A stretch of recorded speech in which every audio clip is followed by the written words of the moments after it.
at various phases of their lives and careers have worn the uniform in service to our nation, put their life on the line, not for party or themselves, but for country. And this is a watershed moment, we believe, in our country, where we need to speak up, not as Democrats or Republicans, but as patriots, and say it is absolutely unacceptable that sensitive security information, operational information that would put American lives of our constituents in harm's way. And you're going to hear from all of us today several common themes. One, accountability. All of us knew this serving in uniform. You're responsible for everything your organization does and fails to do.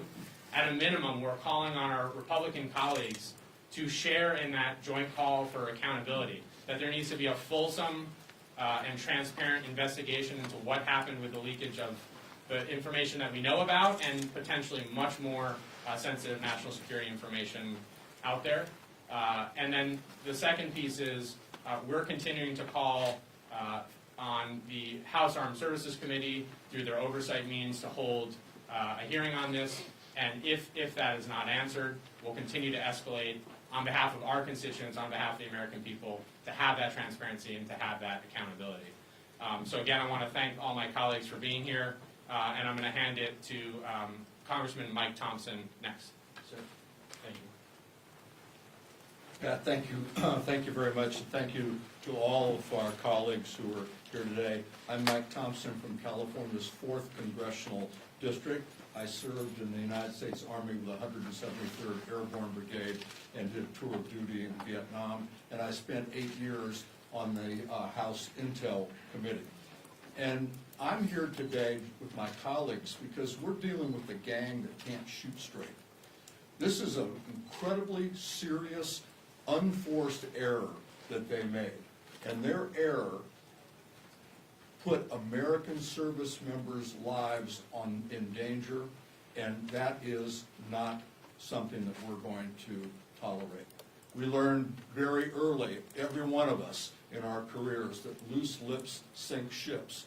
And this is a textbook perfect example of that. The idea that you would go on an unsecured platform to talk about a military invasion is just absolutely mind-boggling. Nobody in their adult, good, sober judgment would do that. And this is a huge problem. One of the people on that venue was in Moscow when this information was being talked about. In Moscow. And to suggest that this isn't dangerous is absolutely beyond me.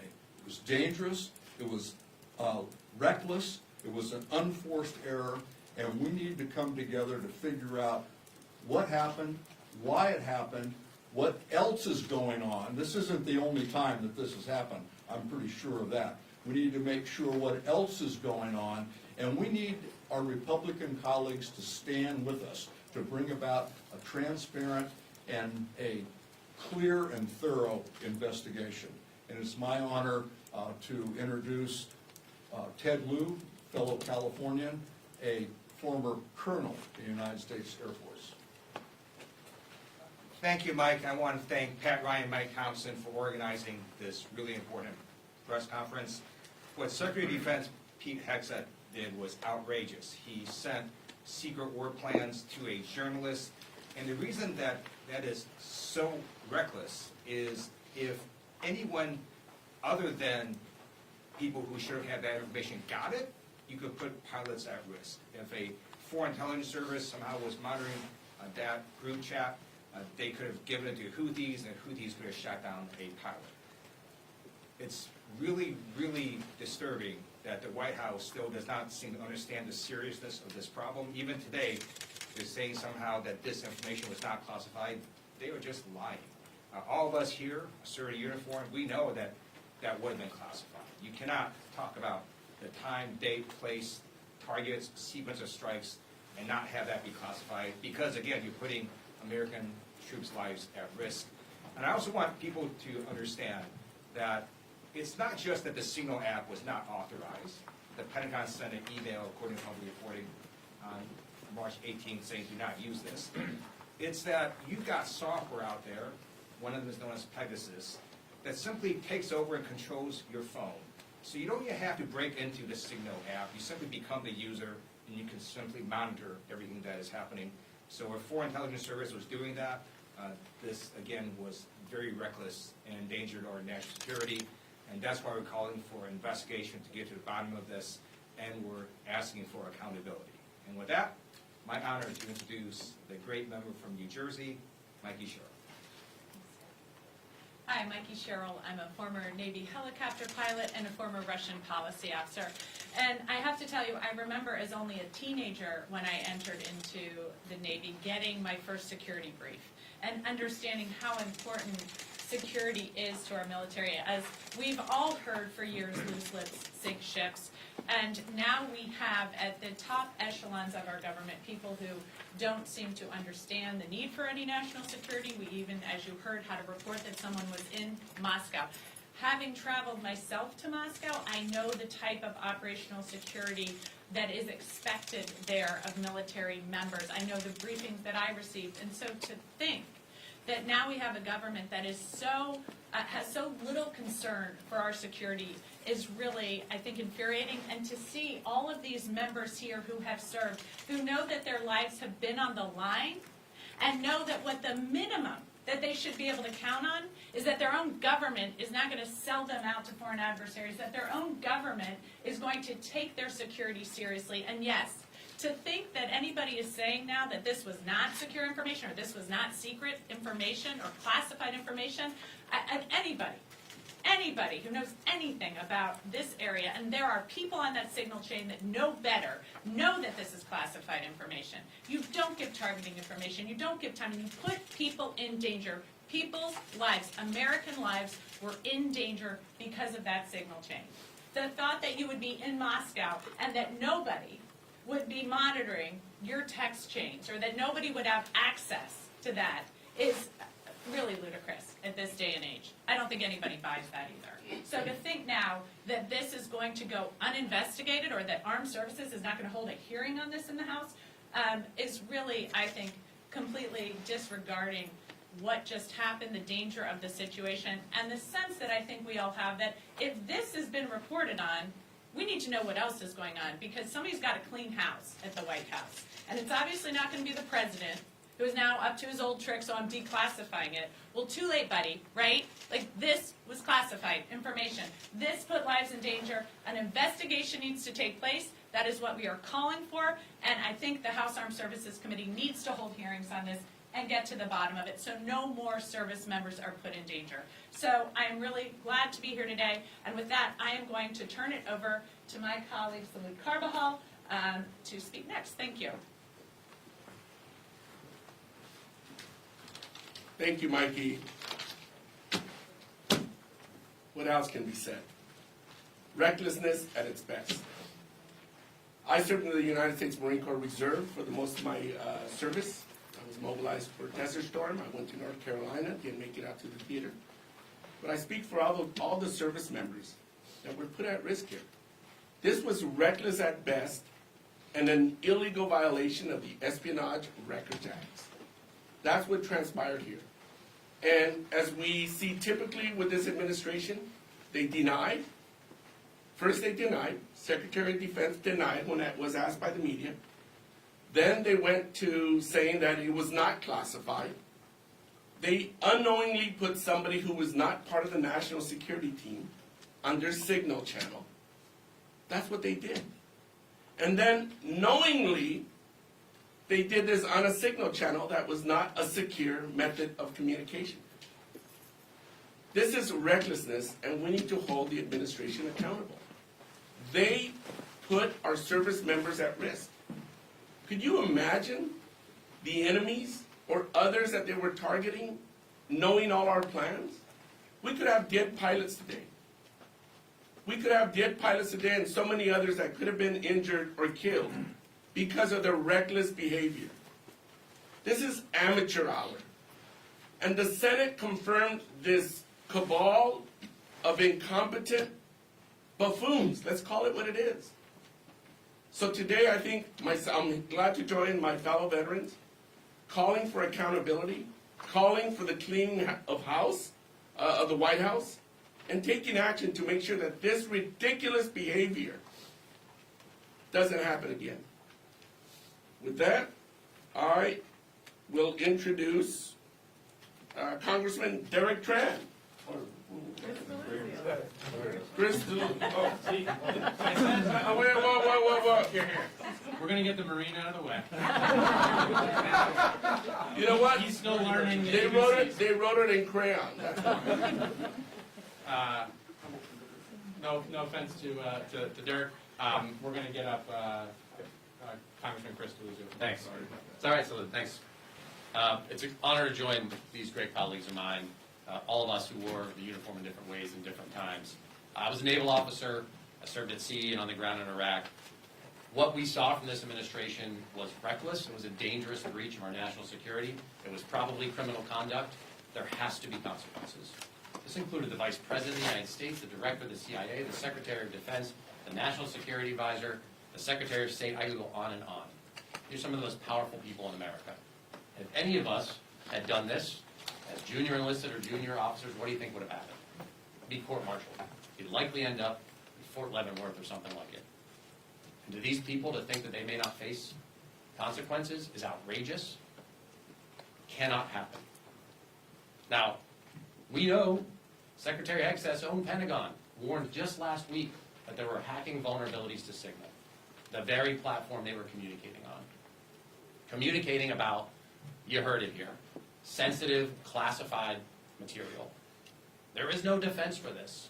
And so what we are all saying here is something obvious. There has to be accountability. There needs to be a full investigation. And again, there are likely violations of the Espionage Act. There are likely violations of record-keeping requirements. They were communicating in a platform that purposefully deletes their communications. That is a violation of federal law. They are obscuring and hiding records from the American people. They were putting at risk service members who were carrying out these strikes. Now, I said heads should roll. There have to be people who lose their jobs over this. There has to be a full investigation. I serve on the Armed Services Committee and join the calls that there is a full public accounting for what happened here. And when we uncover exactly who committed wrongdoing, if those folks don't resign, we should remove them from office. There can be no defense for this. They put our national security at risk. It is our duty in Congress to make sure that oversight happens, and I know these members and I will do everything we can to make sure it happens. So with that, I'm honored to introduce a fellow Pennsylvanian and veteran, Congresswoman Houlihan, excuse me. Sorry. No worries. And thank you very much, and thank you very much for organizing this and this opportunity to reiterate what has already been said. When I was a little girl, when I was 10 years old, I lived in Annandale, Virginia. My dad was the Navy person responsible to Secretary Brown, Secretary of Defense Brown. Under his bed, my father's bed, was a red phone. I was instructed as a 10-year-old, never, ever, under any circumstances, do I touch or pick up that phone. Because that was the way that they were able to communicate back in 1970, whatever, to make sure that they could have conversations, active conversations. Fast forward to the 80s, when I was an active duty lieutenant myself, and spent the bulk of my career in a skiff, having learned all of the different ways that you manage classified information and don't manage classified information. If I had done this as a junior officer, I would have absolutely marched myself into my colonel's office and resigned on the spot. In addition, I would have expected to be sent to jail. So Pete Hegseth, Mike Waltz, Marco Rubio, listen to this list. Tulsi Gabbard, Kash Patel, and every other Trump administration official who uses Signal for war planning and mission execution has to be held to account for their stunning incompetence and their intentional clear defiance. So that's what we are all doing here today. We want to make sure that the hearing is called. We expect, frankly, that no hearing will be called, and so that we will have to, at some point, escalate this. But for either this group of cavalier officials does not grasp the danger that they have put our nation in. If they don't grasp that, they just don't care. So either way, whether they care or don't care, know or don't understand, this is a colossal screw-up, and they need to be accountable for that. So the issue for the administration is not to address, we talked about some red herrings, how a reporter got added to a Signal chat. That's a complete red herring. Although the gaslighting currently underway from the President and the National Security Council and themselves, that's what they're trying to fool you with. I can tell you exactly what happened. We all use Signal. Accidentally, Mike White typed in somebody's name and he got added to the chat. And the rest is, as they say, history. And it's history because we now have the receipts. We can now, thanks to the Atlantic's reporter, have the magic of screenshots. And so if we're being told that there is nothing to see here and that none of this is classified and that no information was shared on an unsecured or unapproved communication platform that was classified, then that's just fine. Then show us the money. Show us the receipts. Don't edit it. Don't redact it. Don't disappear it. Release it, and release it right now. But we know they won't do that either. They're lying about what happened because it was reckless, because it was probably illegal. They're covering for themselves and for others. They're gaslighting us here in the Congress, you here in the audience, everybody back home. The same people who have spent months and in some cases years pursuing leaks of classified information and promised forms of legal retribution are now tightening their own ranks and closing their own ranks. So who gets hurt when that happens? We've talked about it a little bit. Men and women in uniform get hurt and possibly die. And the fact that nobody did die apparently right now is just an accident of chance and luck. So we, the American people, and us, the members of Congress, we owe ourselves a level of accountability, and we call for an investigation now. It is my privilege to introduce a fellow colleague, also from the Armed Services and Intel Committee as well, Representative Jason Crow of Colorado. Good afternoon. I'm Jason Crow from Colorado, and it is my pleasure to be here with my colleagues, my comrades and brothers and sisters in arms that represents almost 100 years of military service standing behind me here today. We all understand that our deepest and most sacred obligation is to protect the men and women in uniform who protect us every single day. There's nothing more serious that we do day in and day out here to ensure that these men and women are protected and that they can go home to their families when their mission is done. And it's that makes this incident, this reckless breach of security, so staggering, right? Because it not only put at great risk the lives of those airmen and women who were conducting an extremely dangerous mission that day, but it also represents a larger pattern. And I'd like to talk about that. See, this isn't a one-off event. This isn't just a singular mistake that the administration still hasn't admitted that it needs to fix. This is part of a larger pattern of disregard, of impunity, of not taking its job seriously in our most sensitive national security, life and death decisions. Whether it's transmitting the names of intelligence officers in an unclassified channel to the White House, whether it's Elon Musk's private employees hooking up a personal computer to a sensitive national security system, compromising that system, whether it's giving Elon Musk and his employees access to private, personal, financial, and data of American people. This happens over and over and over again. So the pattern that has brought to light through this incident shows very clearly that this administration simply does not care about protecting your data, protecting your information. It simply does not care to take seriously enough protecting sensitive national security information. Now, we hope that there was no damage done here. And we don't know that to be true because we still have to do the investigation. But folks, it is simply a matter of time before the culture of recklessness and impunity of the Trump administration is going to get a lot of people hurt very badly. And that will only be stopped if there's a change in culture. And the only way you change culture is by getting information, bringing it to light, and then imposing accountability on those responsible. That is what must happen. And if Donald Trump and the Trump administration do not do that, they are sending a very clear message once again that they do not care about the safety of the American people. Now, it's my honor to pass this over to another fellow combat veteran, Seth Moulton from Massachusetts.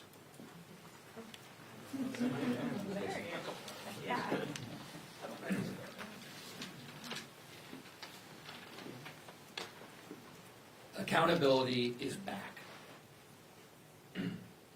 Accountability is back. I quote Secretary Pete Hegseth. That was our Secretary of Defense on the record just a couple of months ago. Now the debate among national security professionals is over whether the secretary was just incompetent or whether he was drunk. That's how low this has gone, and those are serious debates happening among national security professionals today. Because my colleagues are right. This put American lives at risk. This cheapens the work that our men and women on the front lines of our armed services and our intelligence agencies do every single day.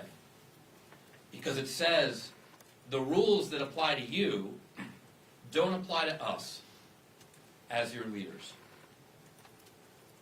There's a simple concept that I would have thought Pete Hegseth would have learned in the National Guard, which is leadership by example.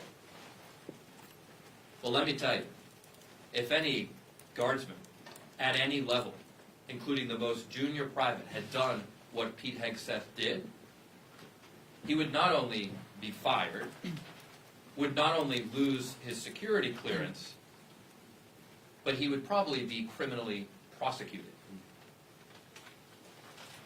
Let's just debunk a few myths here, because now the approach these leaders are taking is to lie. That's not in the leadership manual for our armed services, but that's what they're doing now. They're saying, oh, this information wasn't classified. Without even knowing the full details, we know that the time of attack for this operation was in the message. Let's be clear. That's classified information. That's all you need to know. Let's address another issue. Was this illegal? It's illegal on two different levels. One, it's mishandling classified information. That's been well established. But the second level it's illegal on is that the executive is required to maintain records of its communications. And this is a way for this lawless administration to get around that. Third, was there a risk? Yes. There's tremendous risk.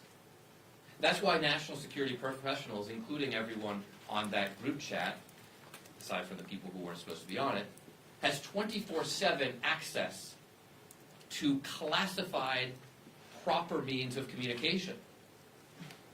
So if the national security advisor feels like, oh, I need to chat with someone, well, guess what? In his home, in his office, on his plane, he has the means to do so within the law. So there is no excuse here. But there's also clearly no excuse accountability. And it's very clear that Secretary Hegseth, with how he is handling this, has no honor, has no sense of duty, and has absolutely zero accountability for his own actions. It's now my honor to yield to a fantastic freshman veteran, Congressman Vin. Well, thank you. We've heard some really passionate remarks today, and I want to look at this from a perspective of a 25-year Army veteran, a JAG that's prosecuted cases, serious cases of violation of the Uniform Code of Military Justice and felony-type cases, and also investigated these types of breaches. And so, operational security is a basic but critical function, and it's something that's taught to the very youngest of service members. And what we saw in this breach, in this leak, is those basic ideas thrown out, because there's a sense of callousness, of indifference, of lack of accountability in this administration that is deeply disturbing. So anybody that has a family member that is in uniform, anybody that has a family member or is themselves serving in national security is now very concerned, because they saw that their senior leaders, 18 of the most senior people in the national security establishment callously sharing information that I, as a member of the National Security Council staff, previously sat through a principals committee, literally the pinnacle of our national security establishment. I could only imagine that the data included things like the operational op plans for the attack. There is no chance in hell that this was not classified information. It's just not possible, certainly at the time that it was released. And so Signalgate is real, and we need to take appropriate measures to protect the American people and national security. And so the way you do that is you investigate. And it's incumbent on folks in the executive branch, in the White House, in every department or agency to understand the scope of this breach. It's standard procedure. Investigate to figure out what is the extent of the spillage, and then take measures to remediate that. Our job in Congress is to exercise an oversight role. We have to have a clear understanding of exactly what happened. Is this very unlikely the only PC that was held on Signal? No, I doubt it. Who exactly was on this? I mean, there are references to the VP, and I only say this tongue-in-cheek. VP, Vladimir Putin. No, we need to understand very well exactly who did what to understand the full scope of the breach and take appropriate measures. The messages were undoubtedly classified, and we need a full accounting. And the last thing I'll say is the President has previously released information that was in the classified realm to clear the air. He has the same opportunity to do that now. He can release exactly what was on the signal string, so everybody, the American people, in an act of full transparency, can understand what's going on, and we can move on. In any other administration, this would have been considered like the type of controversy that was enough to bring down cabinet secretaries. In this one, it just seems like a random Monday. So we need to get rid of this air of lack of accountability and take appropriate steps. Thank you. And I have the I have the honor to introduce Burke Conway. Thank you. Well, you've heard quite a lot, quite properly, about this very serious breach. The superlatives go on and on. The worst security breach that anyone has seen in our nation's warfighting history since, I don't know, for decades. We have an administration which plays fast and loose with the rules, disregards privacy of individuals, and now we find disregards the secrecy that should attend a warfighting action. It's the job of the Commander-in-Chief certainly to protect our nation, but it's also the job of the Commander-in-Chief to protect our warfighters when they are sent into action. The idea that this information should be shared on non-secure channels where foreign adversaries can access it, where they can understand how military operations might be conducted, and, as we have heard, no accountability, no explanation, but to pass it off as, well, it's just another thing, should anger every citizen of this country.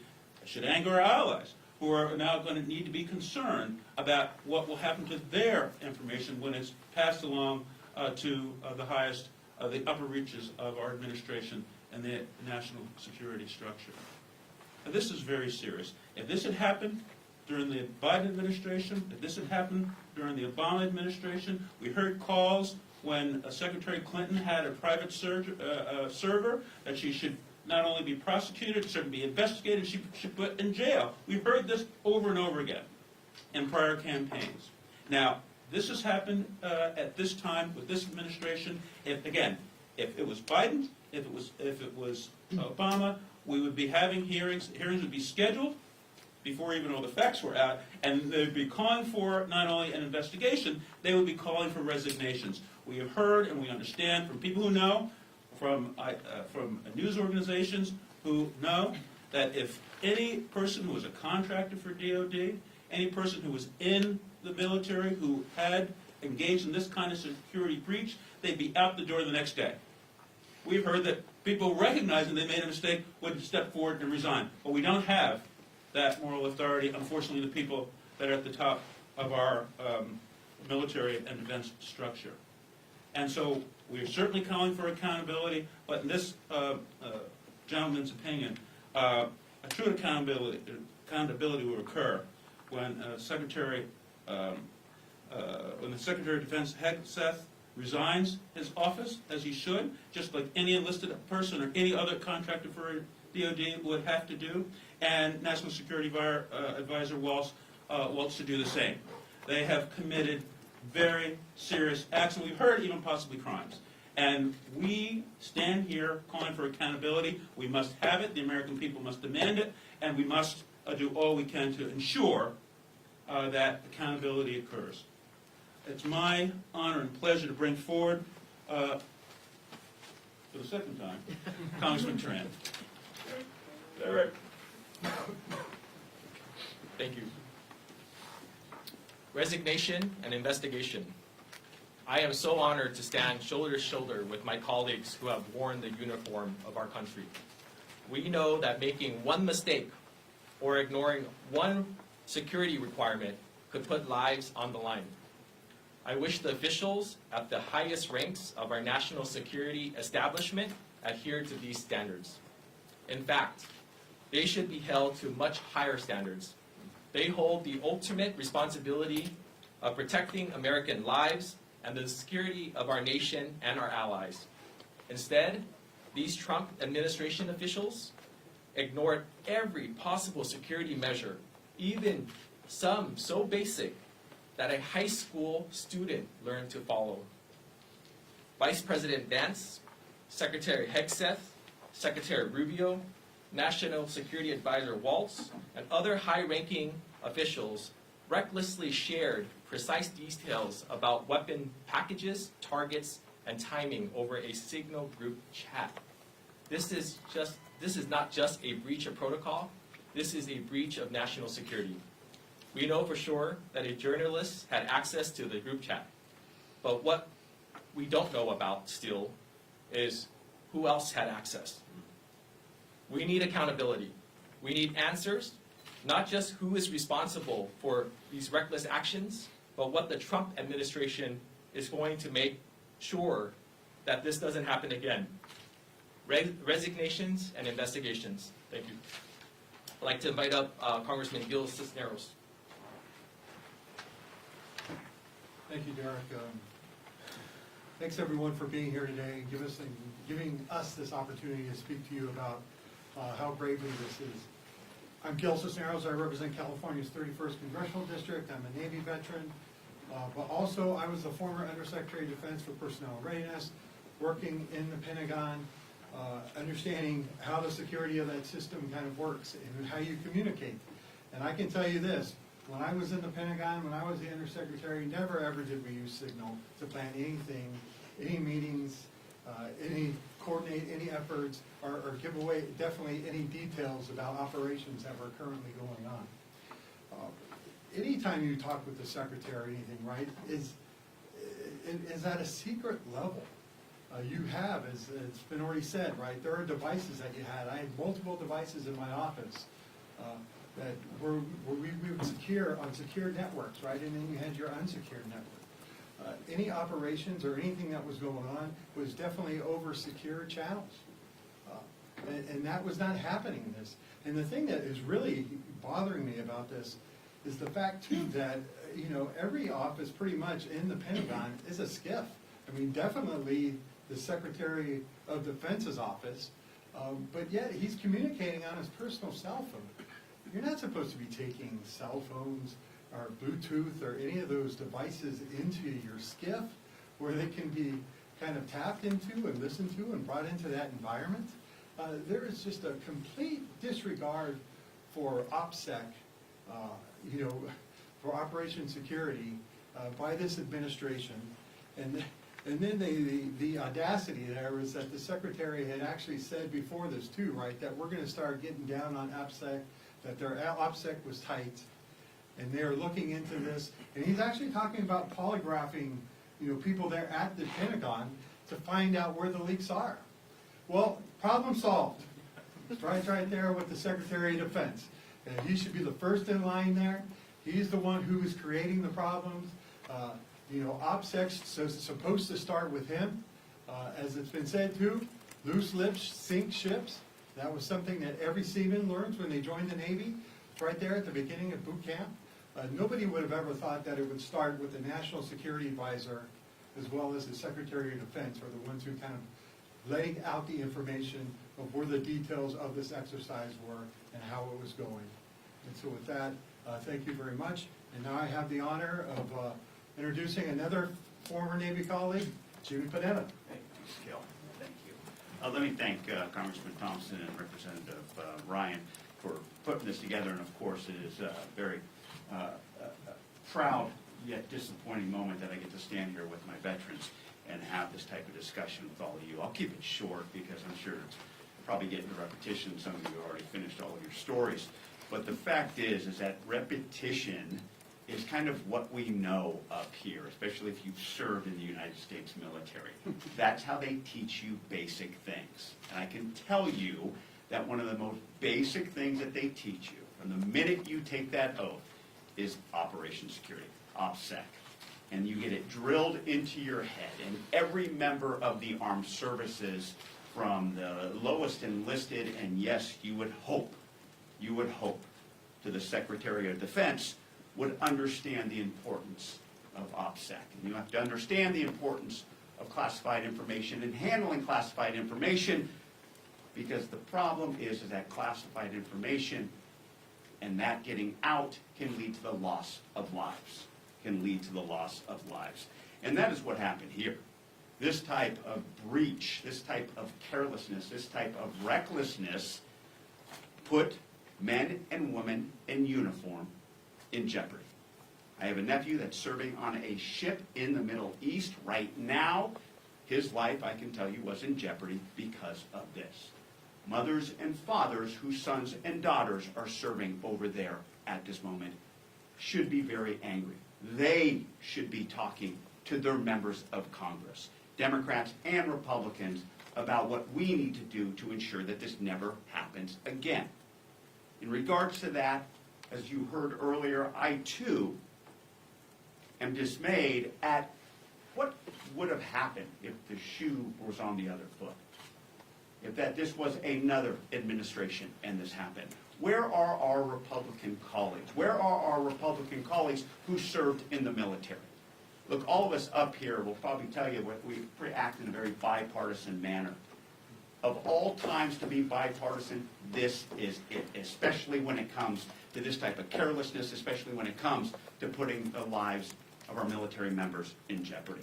And so I'm here to basically say, to call out and to ensure that we hope that we can ensure not only oversight of this situation, but that this is a type of oversight that needs to be done by Republicans and Democrats, especially when it comes to the men and women in our armed services. And so I hope that's something we can continue to work on. If not, basically you're seeing who actually understands what it means to keep our nation secure and keep our men and women in uniform and keep their lives secure as well. Thank you. I'm the last one. Ryan, question? Anyone have any questions? A few members alluded to actions you could take or ways you could escalate this particular issue. What options are available to House Democrats to force action on this security breach? Excellent question. I think what you've heard from everybody here is we need to dig into this. We need to find out what the procedures are that they follow. How do we know this isn't happening in other places? How did this happen? It needs to be a full investigation. We need full transparency. And what we're doing is we're calling on everyone in Congress to come to the front line on this to make sure we get those answers. I'll just very quickly add it. I mean, if House Republicans don't do the right thing by our nation, our men and women in uniform, everybody that is here today, we are going to ensure that they do the right thing. We will, every single day, remind people of the grave national security violation the risk to all of our men and women in uniform, and we will not let them try to sweep this under the rug. I know our leadership is behind that, entire party is behind that, and you can hold each of us accountable to continue to push on that, and we appreciate your all's help to continue to focus on this until the right thing is done. I just want to add one thing on that real quick. At some point, the Secretary of Defense is going to have to come and testify in front of the House Armed Services Committee. And if they think he's not going to get asked about this, they're not living in reality. He's going to have to answer the call at some point, so why not do it now? Yes, ma'am. Thank you. You all mentioned that you'll kind of escalate this if there isn't a House Armed Services investigation on this. Is there any chance that Democrats would do some sort of shadow hearing or shadow investigation on this topic to kind of get that information out? Well, I think you heard it loud and clear that what we believe needs to happen is the Congress of the United States of America, in a bipartisan manner, needs to do this. But as you also heard, if they don't, we're not standing down. The President a short time ago just said that on camera the information is not classified that he said it was shared. Do you believe that the President is lying directly, considering he wasn't on the call, and then following up, if the President said that the information shared was not classified, should the journalist who received the information be compelled now to share that information publicly? I mean, according to him, it's not classified, or be compelled to, without repercussions. I may have been born at night, but it wasn't last night. There is no way in the world you can plan a military operation with airstrikes and have that not be classified to some level. It is absolutely absurd that they would think that anybody with any understanding of any of this would fall for that. If I may, so I sat on Principals Committee meetings and dozens of meetings at the White House, and this is secret information. It's probably TS information. This is inbound aircraft, timetables, before American personnel are in harm's way over over Yemen. So it's classified. There's no doubt about it. A private can tell you it's classified information. Just one more. Can you expand on what holding your colleagues to account looks like? Well, I don't think there's any bounds to that. We're going to do whatever we can to ensure that American military personnel are safe and that our missions are protected, and we'll do everything we can to make sure that that happens. If I may. But also, this is more than just members of Congress. I know we're up here talking about this. This is, like I said, the mothers and fathers whose sons and daughters whose lives are in jeopardy because of this breach. They need to hold their representatives accountable so that their representatives then basically actually have the courage to step up like we are up here and hold basically their Secretary of Defense and our military leaders accountable for this reckless breach. Thank you very much.